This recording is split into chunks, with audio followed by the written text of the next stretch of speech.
अखिलेश यादव जी, प्रमोद कृष्ण ने आज बयान दिया है कि आप दंगा कराते हैं, डेलीगेट भेजते हैं, आपके खिलाफ मुकदमा दर्ज करने की उन्होंने मांग की। देखिए, अगर वो बहुत बड़े, मैं उनके बारे में इसलिए नहीं कहना चाहता हूँ, वो उधार के संत हैं।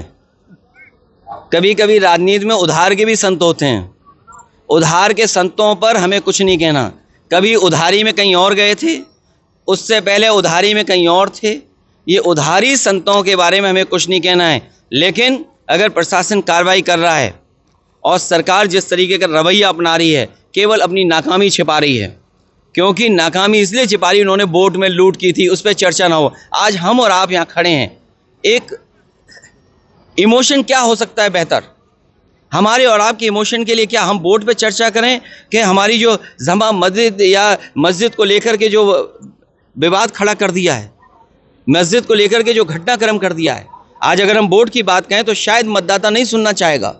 मतदाता सुनना चाहेगा कि क्या हुआ है मस्जिद को लेकर के। ये जानबूझ करके भारतीय जनता पार्टी कर रही है। और इतना ही कुछ करना है तो चीन की सीमा पे क्यों नहीं जाते हो आप? हमारा इतना बड़ा कैलाश पर्वत खड़ा है, वहां की चिंता किसी को नहीं, बीजेपी वालों को। क्या मानसरोवर के बारे में एक शब्द भी बीजेपी कह सकती है?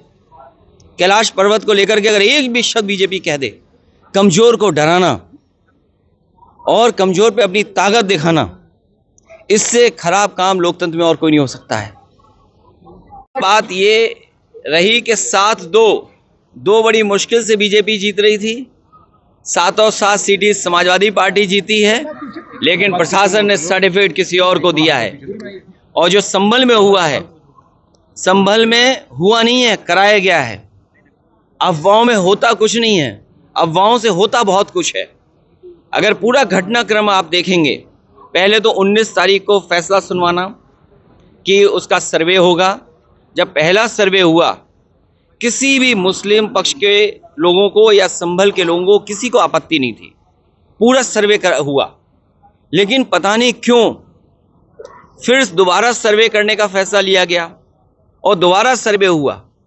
अगर दोबारा सर्वे की बात हुई तो कम से कम वहां पर जो जिम्मेदार लोगों थे उनसे बातचीत करनी चाहिए थी प्रशासन को, लेकिन बातचीत नहीं की।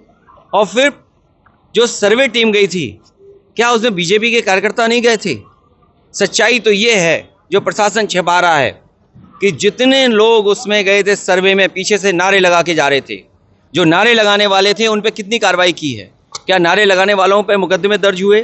क्या नारे लगाने वाले जो सर्वे टीम के साथ गए थे, क्या बीजेपी के कार्यकर्ता नहीं थे? क्या प्रशासन की आंख बंद है इस बात को लेकर के? और सोचिए, आप पीजीआई में जाइए, नौकरी कहाँ की मिली? राजस्थान के लोगों को। आप लोहिया इंस्टीट्यूट चले जाइए लखनऊ में, वहाँ पर नौकरी किसको मिली है? राजस्थान के लोगों को। सैफई मेडिकल यूनिवर्सिटी में चले जाओ तो नौकरी किसको मिली है? राजस्थान के लोगों को।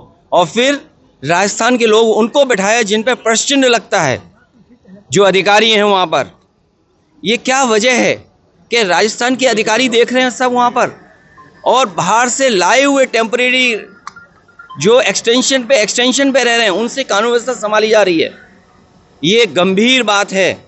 मुझे उम्मीद है कि इन सब घटनाओं को सुप्रीम कोर्ट सो मोटो लेकर के देखेगा कि आखिरकार इस तरह की साजिश क्यों रची गई।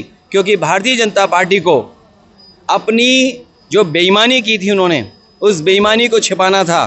कोई दिल्ली का रास्ता इसी तरीके से दिल्ली तक पहुंचा था, कोई इसी तरीके से जहां पर अमन चैन को खत्म कर करके, भाईचारा खत्म कर करके दिल्ली तक पहुंचा था। आज लखनऊ वाले भी उसी रास्ते से दिल्ली पहुंचना चाहते हैं। ये दिल्ली और लखनऊ की लड़ाई है जिसमें जनता पिस रही है। ये लखनऊ और दिल्ली की लड़ाई में जनता पिस रही है। और सच्चाई तो ये है, अब देखते हैं कि राजधर्म कौन अपनाएगा, राजधर्म पर कौन चलेगा। ये हमें और आपको भी देखना है कि राजधर्म का पालन होगा कि नहीं होगा इस बार।